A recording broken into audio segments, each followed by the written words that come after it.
पिछले 3 दिवस से अनेक वरिष्ठ महानुभाव, आदरणीय सदस्यों ने अपने विचार व्यक्त किए हैं।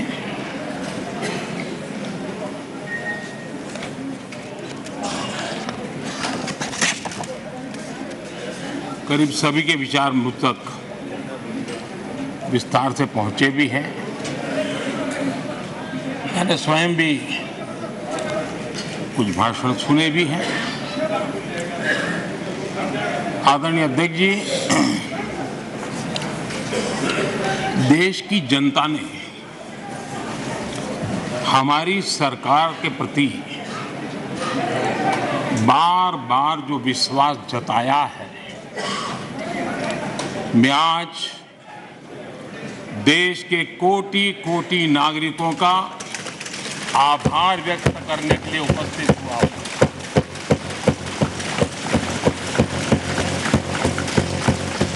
और अध्यक्ष जी कहते हैं भगवान बहुत दयालु है और भगवान की मर्जी होती है कि वो किसी न किसी के माध्यम से अपनी इच्छा की पूर्ति करता है, किसी न किसी को माध्यम बनाता है। मैं इसे भगवान का आशीर्वाद मानता हूं कि ईश्वर ने विपक्ष को सुझाया और वो प्रस्ताव लेकर आए।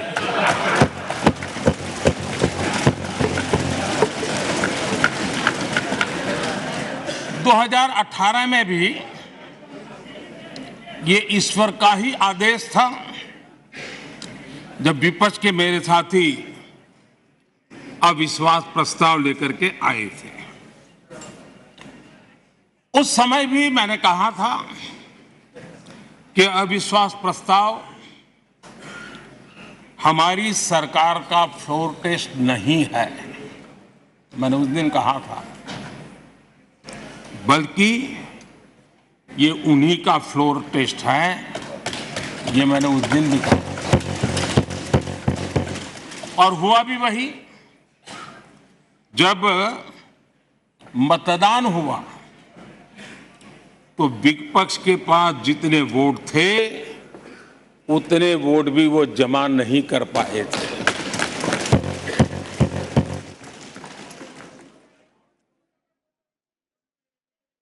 और इतना ही नहीं, जब हम सब जनता के पास गए तो जनता ने भी पूरी ताकत के साथ इनके लिए नो कॉन्फिडेंस घोषित कर दिया। और चुनाव में एनडीए को भी ज्यादा सीटें मिली और भाजपा को भी ज्यादा सीटें मिली। यानी एक तरह से विपक्ष का अविश्वास प्रस्ताव हमारे लिए शुभ होता है।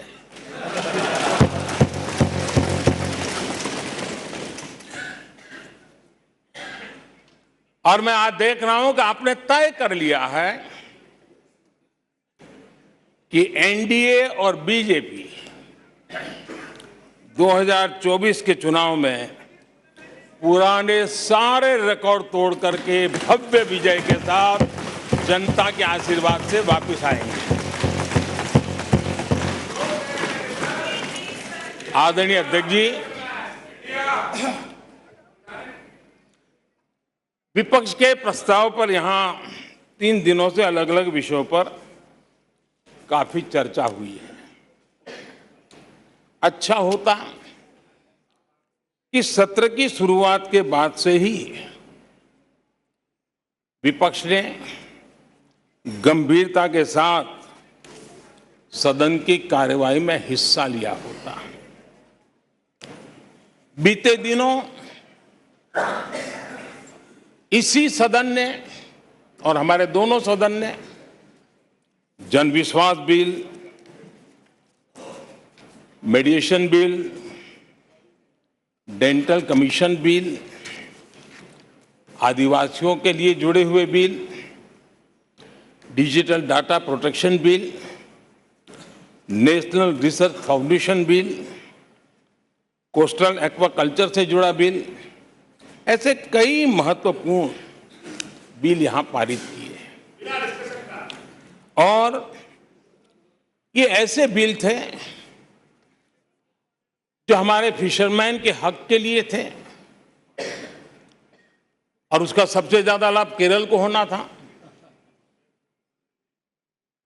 और केरल के सांसदों से ज्यादा अपेक्षा थी वो ऐसे बिल पर तो अच्छे ढंग से हिस्सा लेते, लेकिन राजनीति उन पर ऐसी हावी हो चुकी है, उनको फिशरमैन की चिंता नहीं है।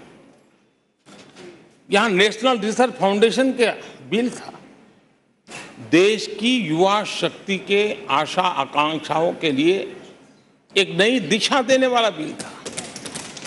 हिंदुस्तान को एक साइंस पावर के रूप में भारत कैसे उभरे, वैसी एक दीर्घदृष्टि के साथ सोचा गया था। उससे भी आपका इतराज। डिजिटल डाटा प्रोटेक्शन बिल, ये बिल अपने आप में देश के युवाओं के जज्बे में जिस बात आज प्रमुखता से है, उससे जुड़ा हुआ था।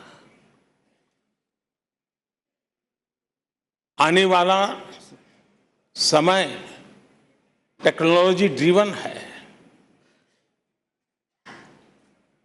आज डाटा को एक प्रकार से सेकंड ऑयल के रूप में, सेकंड गोल्ड के रूप में माना जाता है। उस पर कितनी गंभीर चर्चा की जरूरत थी, लेकिन राजनीति आपके लिए प्राथमिकता थी। कई ऐसे बिल थे जो गांव के लिए, गरीब के लिए, दलित के लिए, पिछड़ों के लिए, आदिवासी के लिए, उनके कल्याण की चर्चा करने के लिए थे, उनके भविष्य के साथ जुड़े हुए थे। लेकिन इसमें इन्हें कोई रुचि नहीं है। देश की जनता ने जिस काम के लिए उनको यहां भेजा है, उस जनता का भी विश्वासघात किया गया है।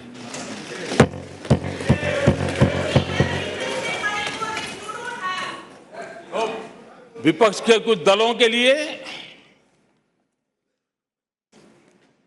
उनके आचरण से, उनके व्यवहार से उन्होंने सिद्ध कर दिया है कि देश से ज्यादा उनके लिए दल है, देश से बड़ा दल है, देश से पहले प्राथमिकता दल है।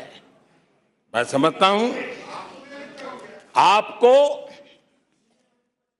गरीब के भूख की चिंता नहीं है, सत्ता की भूख, यही आपके दिमाग पे सवार है।